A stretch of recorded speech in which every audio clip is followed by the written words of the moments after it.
할렐루야. 하나님의 크신 은혜가 오늘 우리 가운데 충만하시기를 주의 이름으로 축원합니다. 옆에 사람들 인사하겠습니다. 잘 오셨습니다. 축복합니다.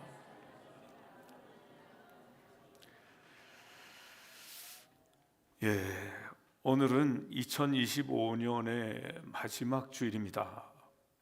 세월이 왜 그리도 빠르게 지나가는지, 그래서 세월이 흐르는 것을 쏜살 같다 이렇게 표현을 하죠. 화살을 쏜, 화살과 같다는 거예요. 화살과 같이. 화살이 우리 눈에 보이지 않듯이 이렇게 세월이 빨리 흘러갔습니다. 또 세월은 유수와 같다, 흐르는 물과 같다라고 표현도 하는 것입니다. 요새 쓰는 말 중에는요, 순삭이라는 말을 쓴대요. 젊은 사람들이. 이게 뭐냐면 순간적으로 삭제됐다는 거예요. 순간적으로 삭제됐다.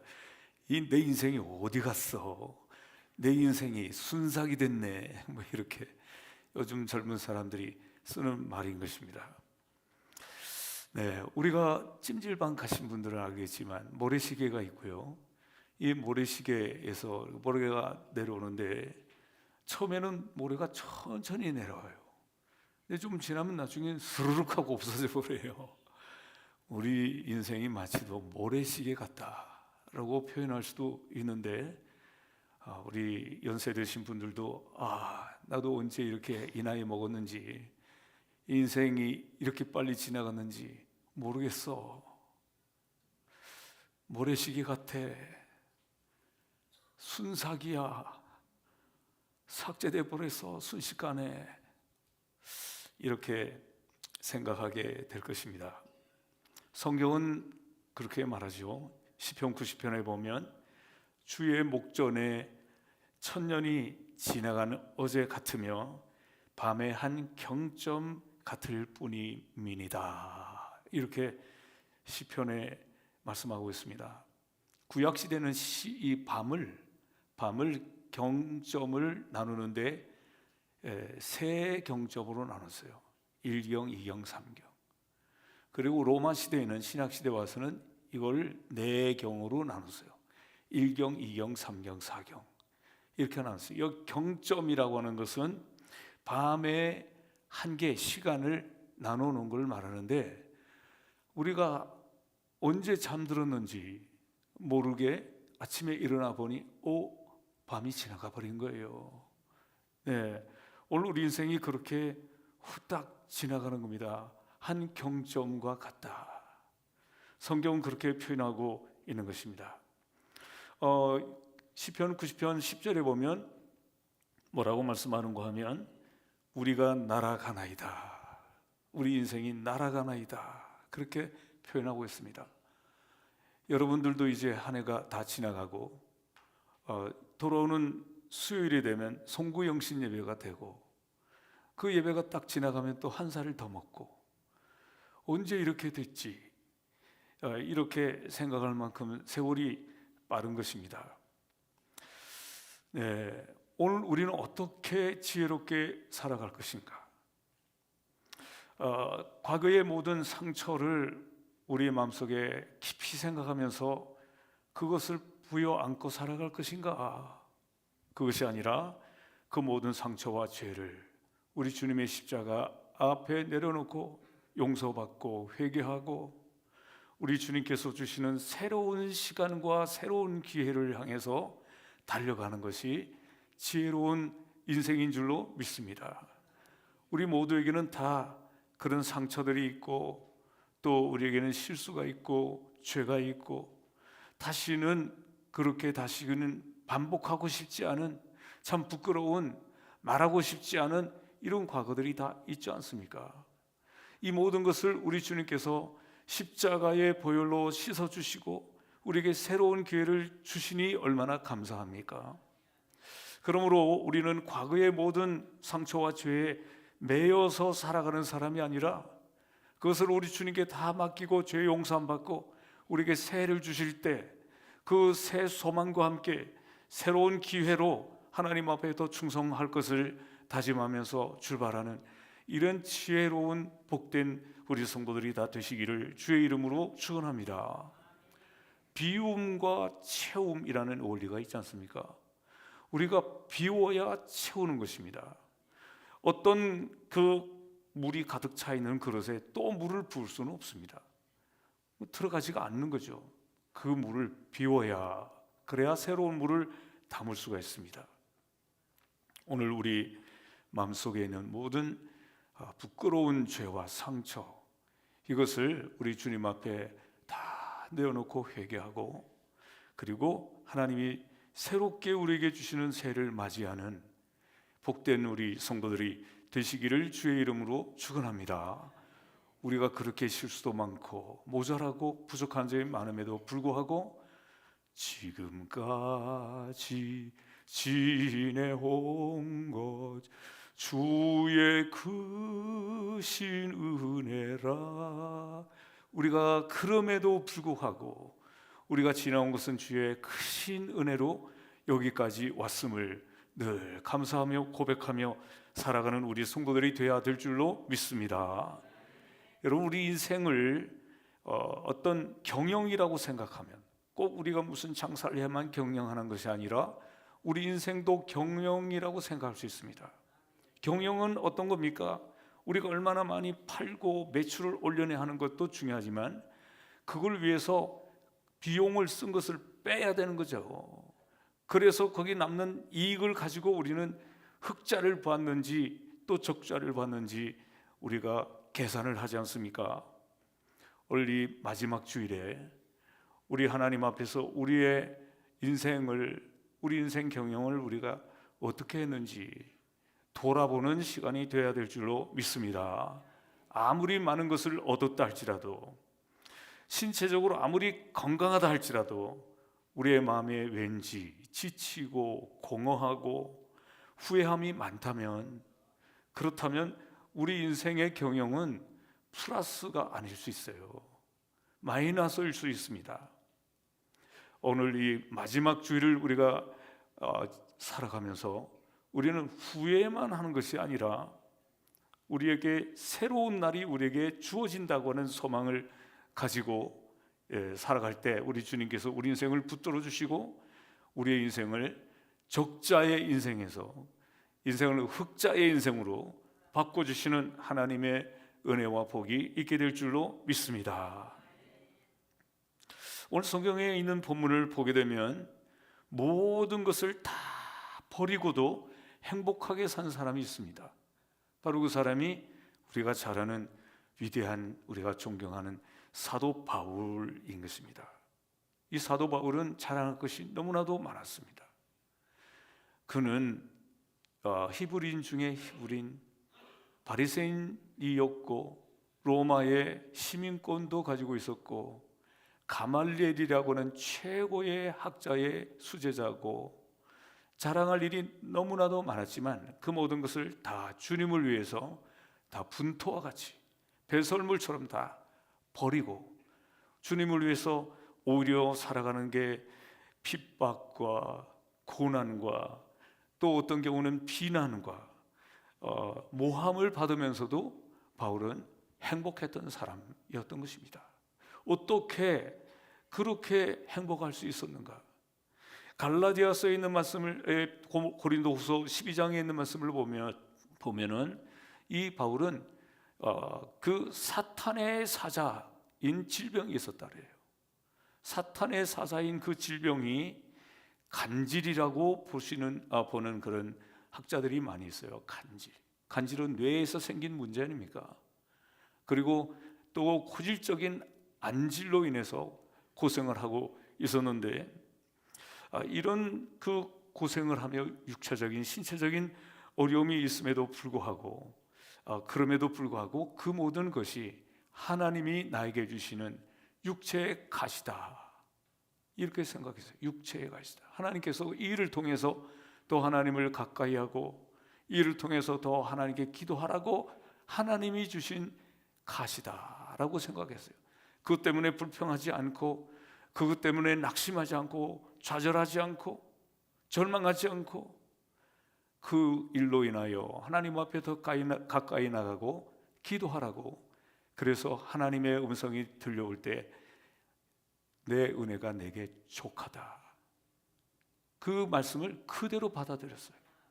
뭐가 족합니까? 하나님, 지금 제가 간질인데, 제가 고질적인 안질병으로 평생을 사는데 이게 무슨 족해요 하나님, 이렇게 말하지 않고 그것을 그대로 받아들였어요. 하나님 나를 사랑하시기 때문에 육체의 가시를 주셨다.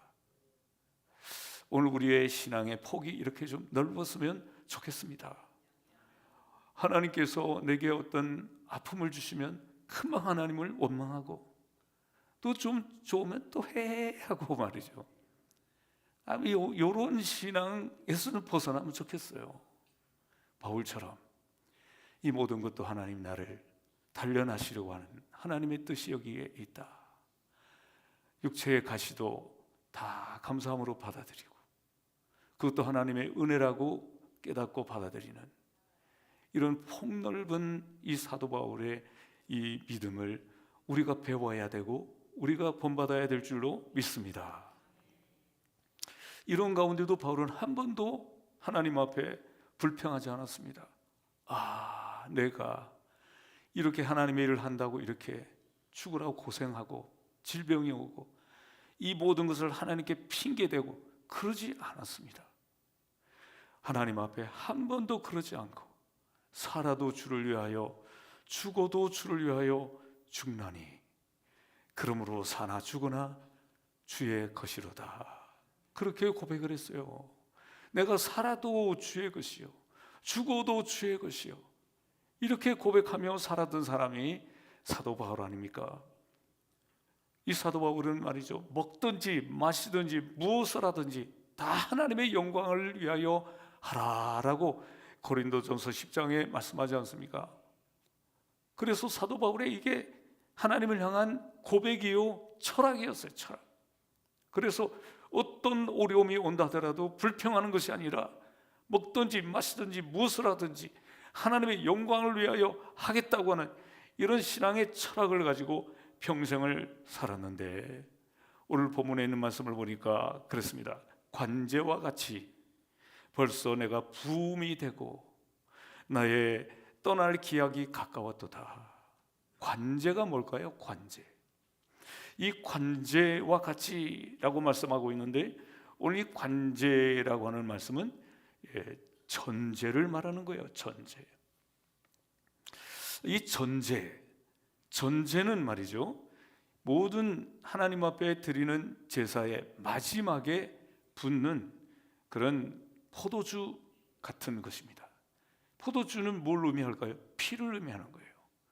그래서 마지막에 이 제물을 불태우기 전에 그 포도주를 붓는 이 전제는 바로 내 삶을 하나님께 다 바치겠다고 하는 그런 고백, 헌신의 고백이 거기에 담겨 있는 것입니다. 이것은 바울이 지금 죽음이 눈앞에 다 왔다 하는 것을 말하고 있는 것입니다. 바울은 그래서 하나님 앞에 내 삶 전체를 하나님께 쏟아 붓겠다. 본래 이 전제라는 말이 히브리어로 이것은 네세크라고 해서 부음이라는 뜻입니다. 붓는다는 거예요. 붓는다. 하나님 앞에 내 삶을, 내 생명을 그냥 부어버린다. 마치도 한 병의 포도주처럼 부어버린다는 거예요. 남겨놓는 것이 아니라 완전히 쏟아서 부어서 하나님 앞에 드린다는 것입니다. 바울은 그렇게 하나님 앞에 고백하는 겁니다. 내 생애를 하나님 앞에 쏟아서 부어드립니다. 이렇게 그는 시간이 많이 흐르고 또 인생이 여러 가지 육체로 피곤하고 그렇지만 그럼에도 불구하고 너무나도 당당했습니다. 당당하게 내 주님을 위해서 내 생명을, 이 피를 주님 앞에 쏟아 부어 드리겠다. 이렇게 조금도 어떤 후회도 남기지 않고 어떤 아쉬움도 남기지 않고 주님을 위해서 살겠다. 너무나도 당당하게. 바로 그것은 이 바울에게 하나님이 주실 상급을 생각하고 있기 때문입니다. 오늘도 말이죠, 읽은 말씀에 보게 되면 이후로는 나를 위하여 의의 면류관이 예비되었으므로 주곧 의로우신 재판장이 그날에 내게 주실 것이며, 바울은 이걸 확신하고 있었기 때문에 내가 주님을 위해서 산 것이 결코 헛되지 아니하고 주님 앞에 서면 우리 주님께서 나에게 의의 면류관을 주실 것이기 때문에 의롭게 하나님 앞에 살았던 나에게 하나님께서 그 면류관을, 그 하나님의 상급을 주실 것을 확신하고 있기 때문에 그래서 이런 고백을 할 수 있었던 거예요.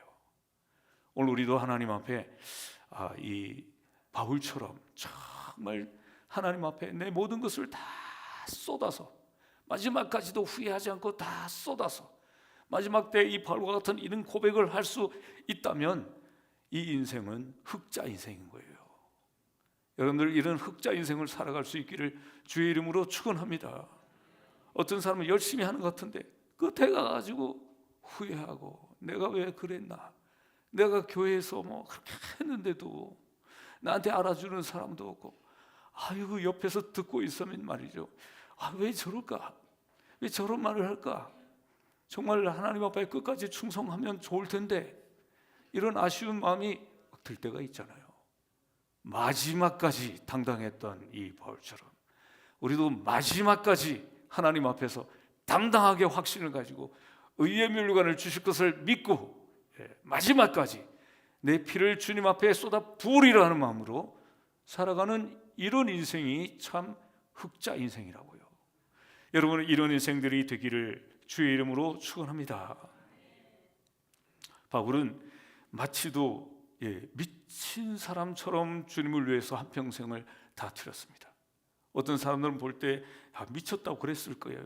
저렇게 자랑스러운 것이 많은데 그 중에 자랑스러운 것 중에 한 가지만 가지고도 이 평생 세상을 살아갈 때 먹고 사는데 사람들에게 존경받는데 조금도 부족함이 없는데, 저런 사람이 어찌 이렇게 박학다식하고 정말 존경받는 이런 사람이 마지막까지 저러고 사냐라고 어떤 사람들은 생각했을 것입니다.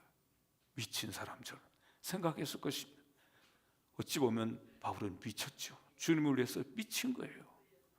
주님을 위해서 오직 다른 것은 하나도 보이지 않고 주님만을 위해서 끝까지 당당하게 달렸던 이 바울의 생애를 우리가 바라보면서 주님, 우리가 저 바울의 뒤를 따르게 하시고 본받게 하시고 저렇게 살게 달라고 기도하는 우리 성도들이 되어야 할 줄로 믿습니다.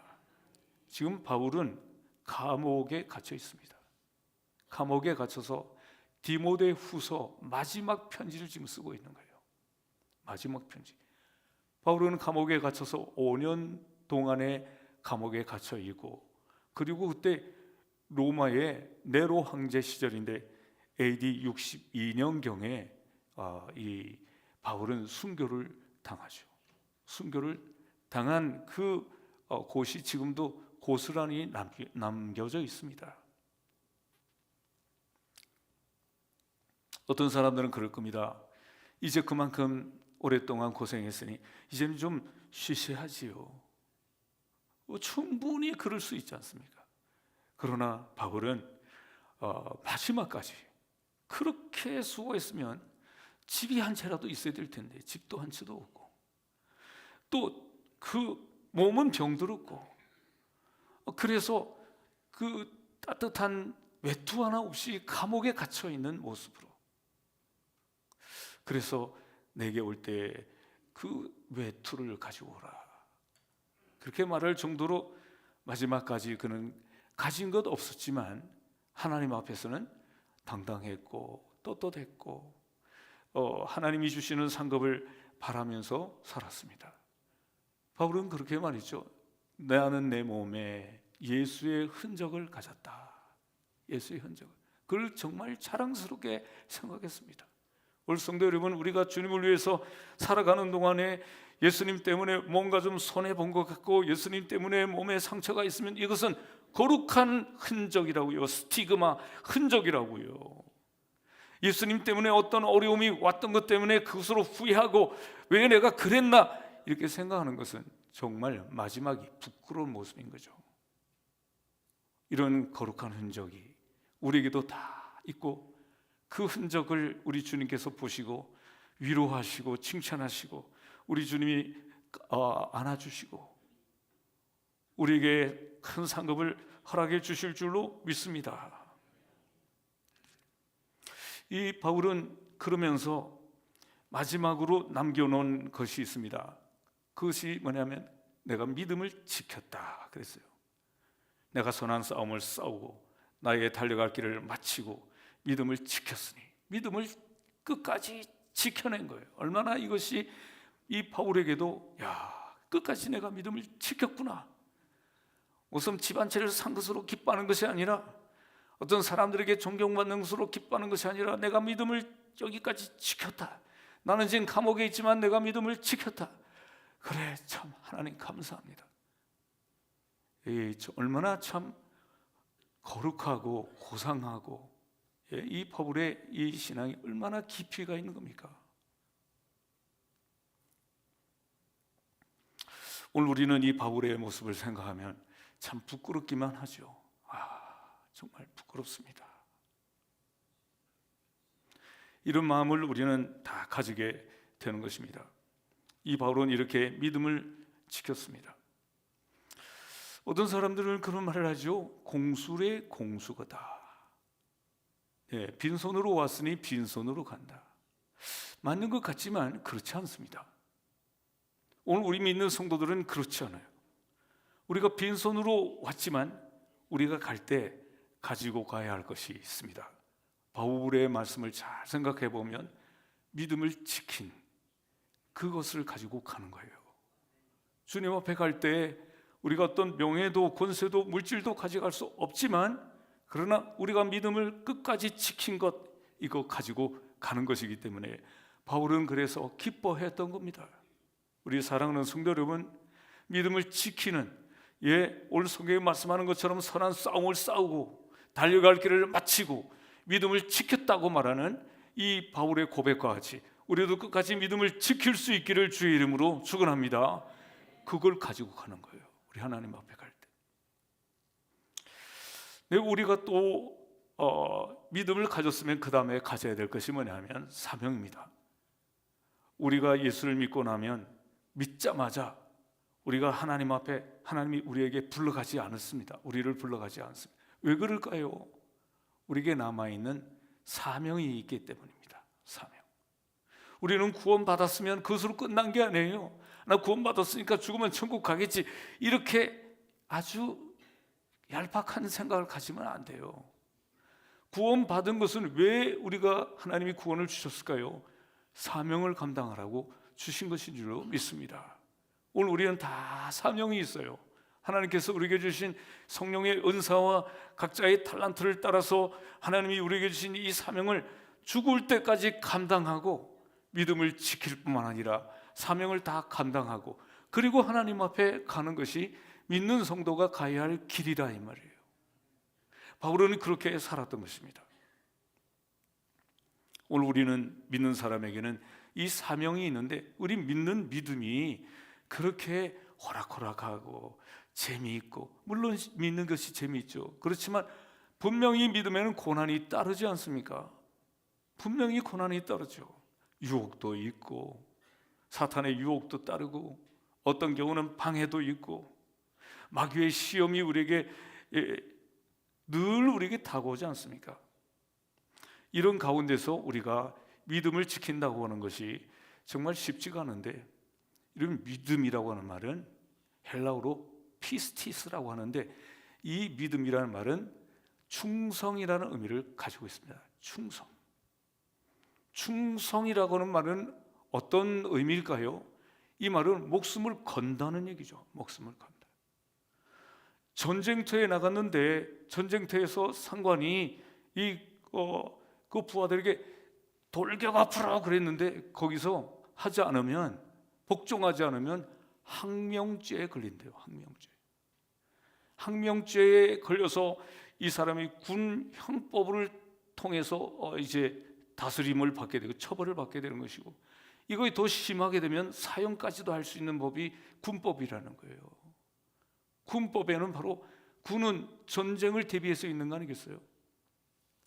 오늘 우리는 하나님 앞에 바로 그와 같은 신앙으로 살아야 된다는 거예요. 충성이라는 게, 믿음을 지킨다는 것은 결국 충성이란 피스티스, 충성이라는 것이고, 충성이라는 것은 전쟁터에서 목숨을 아끼지 않고 바친다는 것이고, 목숨도 안 바치는 군인은 있을 수가 없지 않습니까?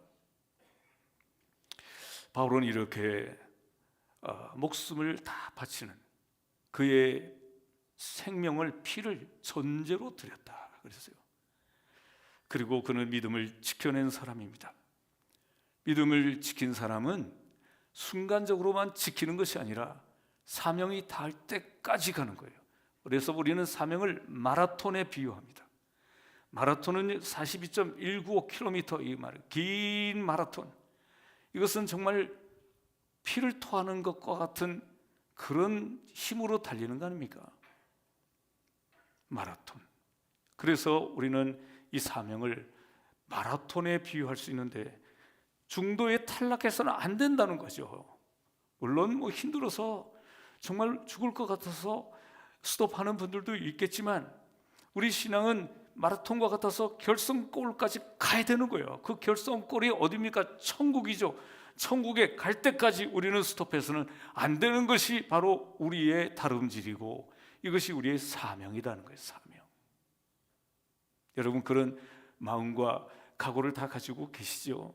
성경에도 보면 중도에 탈락한 사람들이 있습니다.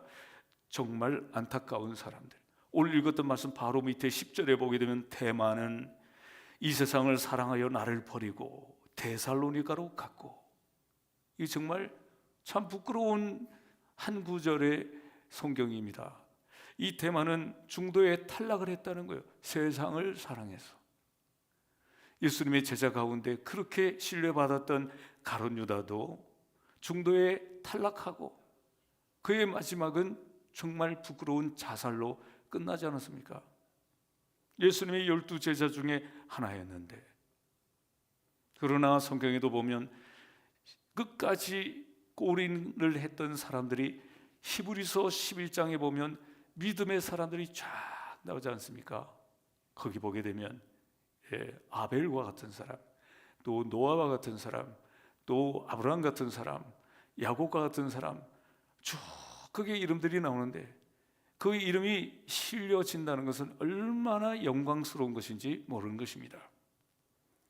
우리나라에도 말이죠, 끝까지 믿음을 지켰던 손양원 목사님 같은 분, 주기철 목사님 같은 분, 꼭 그분만 있는 게 아니라 많이 있지만 그분들이 우리가 잘 아는 분들이죠. 나는 믿음을 지켰는가?